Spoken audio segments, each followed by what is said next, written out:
Good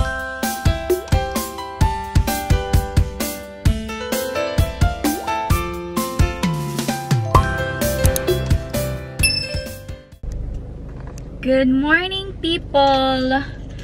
Happy Saturday! So, dito na kami sa camping, guys. Alam niyo naman, nabanggit ko naman sa inyo na magka-camping kami. 3 days, 2 nights. Actually, kahapon pa kami dito, kaya lang hindi na ako nakapag-film kahapon. Sobrang dami kong pagod talaga. Kasi nga galing kami sa overnight overnight stay doon sa Elk Ridge. Tapos, kinabukasan, camping naman. So, grabe yung grabe yung pagpe-prepare ko. Tapos, dami pa namin nakalimutan dalhin, guys. Grabe. Tsinelas ni Ivar, yung mga upuan, yung duyan. Basta, ang dami naming naiwan na nakaplanong dadalhin dapat. But anyway, wala na. Andito na tayo. 2 hours yung drive, hindi naman na natin pwedeng balikan pa yun. Tsaka bukas uwi na rin naman. So, bahala na si Batman. Importante yung mga gamit ng mga bata. Dito kami ngayon sa shower house or shower room.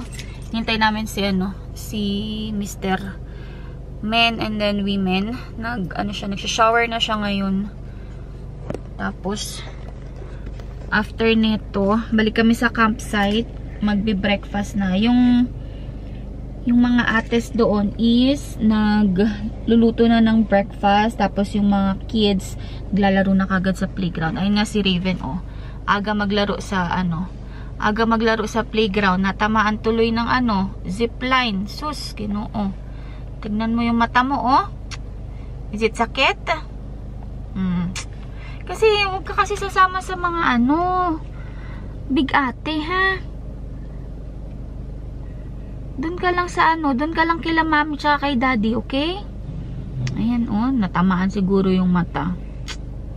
Ay, nako. Kawawa, ayan. Sus. So, yun, hindi ko alam kung anong magiging ganap natin for today. Kahapon, dami ko sanang na-share sa inyo, kaya lang sobrang pagod na ako, hindi na ako nakapag-film talaga. Hopefully, meron akong mapakita sa inyo ngayong day 2 namin. Dami ko pa naman planong i-film sa day 1, day 2, day 3, mga ganon. Pero wala, hindi ko na nagawa. So, kagabi, nung natulog kami, buti na lang ito, inunuan ko, nilong sleevesan ko, tapos pantalon. Kasi sobrang lamig nung bandang madaling araw. Si Ate Rivi, pinag-short ko lang tsaka pinag-t-shirt kasi nga sabi niya hot daw siya kasi nga puro laro. Simula nung dumating kami dito sa campsite, laro ng laro, tapos pagbalik sa tent, ayun, sobrang init na init naman. So hindi ko na siya pinagdoblehan ng mga or makakapal na damit.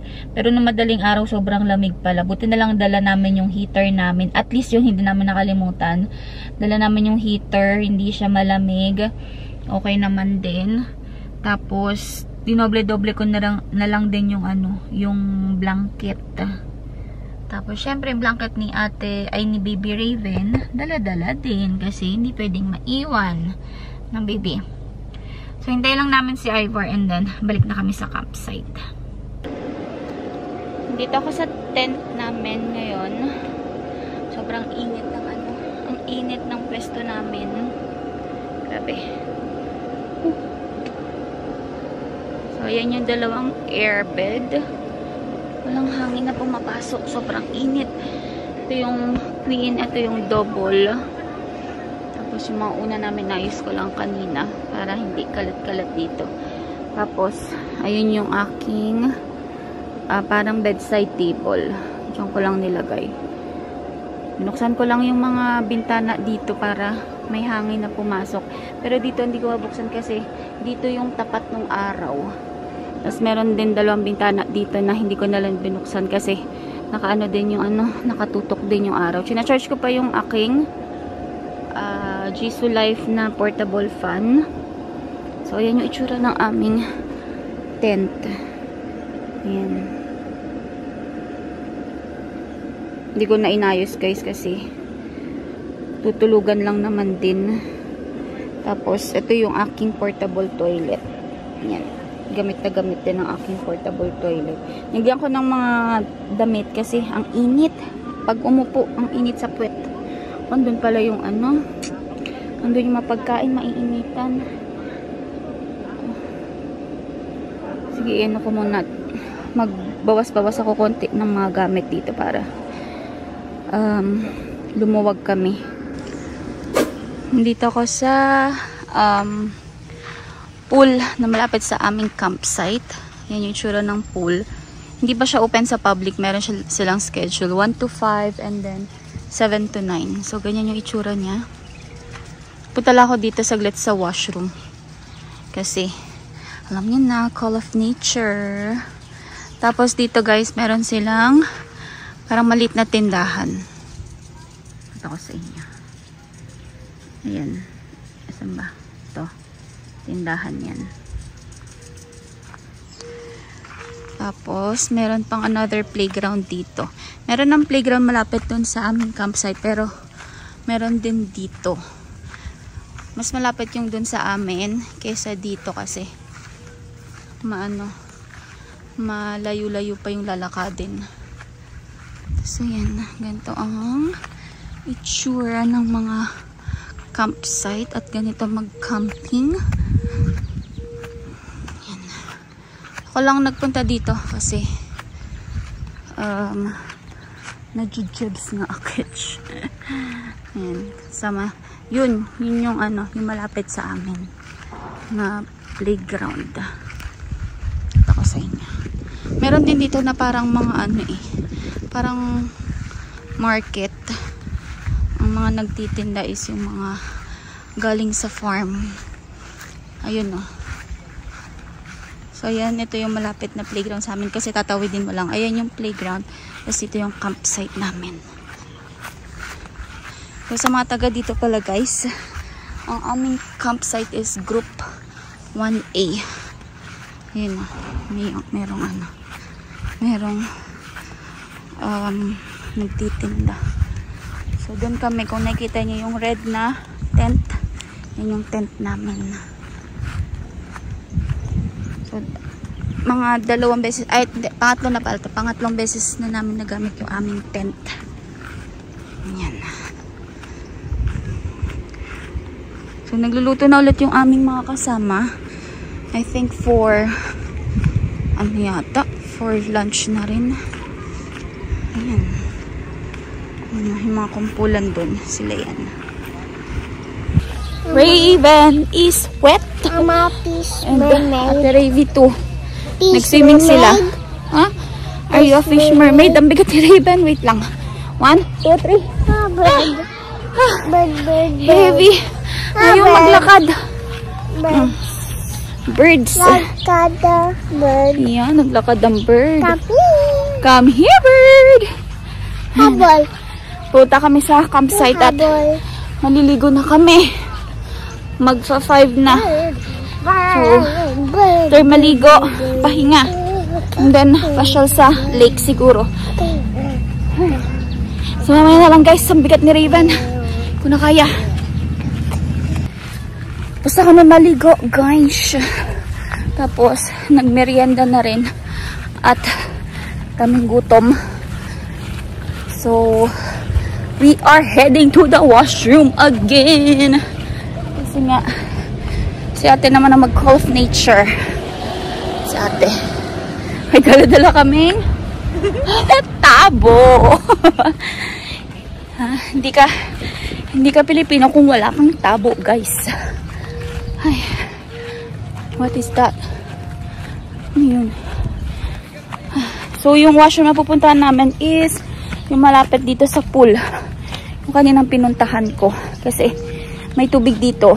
Doon sa kabilang side. May tubig naman, may flash doon sa mas malapit sa campsite. Pero, walang gripo. Flash lang meron. So, anuhin ko muna si ate dito. Ganito yung itsura ng washroom nila, guys. Sikip, ang kipot. So, hindi kakasya ang dalawang tao. So, meron silang toilet dyan, tissue, and then, ito pa, oh. Ito pang nakakainis. Hindi ka makadadaan dito kasi nga pabaliktad yung yung open. Kaloka siya. Tapos, ayan, dalawa lang yung parang cubicle nila, toilet nila. Tapos, ang sikip din ng kanilang hugasan. Kuha ko ng tubig dito para makapag-wash si ate. So, merong tissue, merong soap. Yan. Lagi-lagi kong dala tong ko guys, Jisoo Life ko. Kasi sobrang init na naman. Sana mamaya hindi masyadong malamok kasi hirap pag malamok si Raven. Hindi ko pa naliliguan. Gawa ng nakatulog.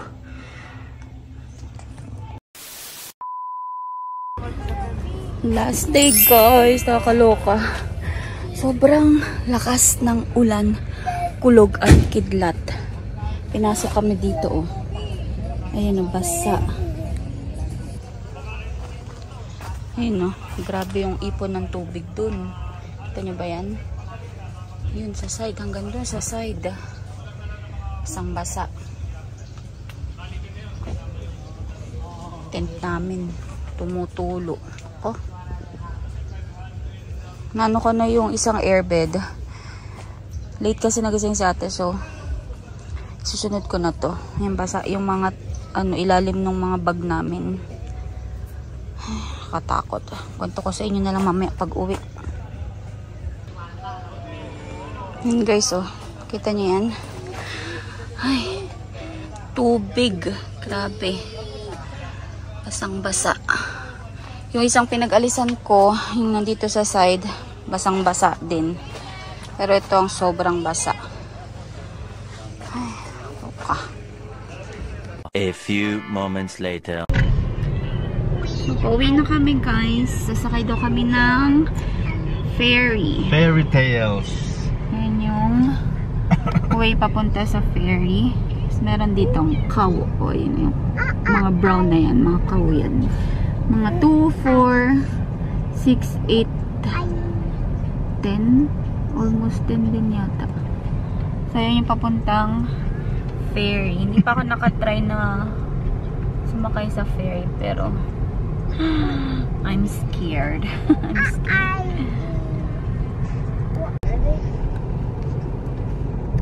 Don't think so. Just us. Yan. On board. On board.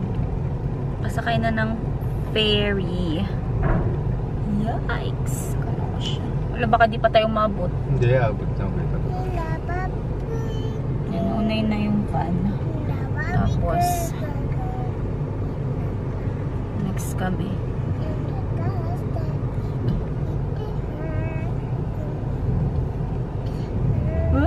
Nakakatakot. First time ko sumakay dito. Kaya nga ma-experience. Laki ng bato. Pero ang lawak. Grabe. Ayan.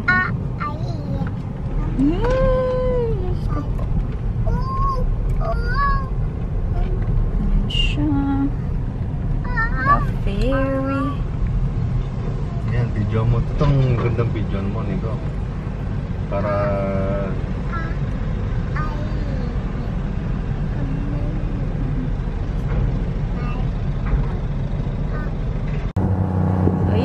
maandar na kami. Ayan. Doon ang aming destination. Sa maliit na yun. Nagagatakot. Halika, halika.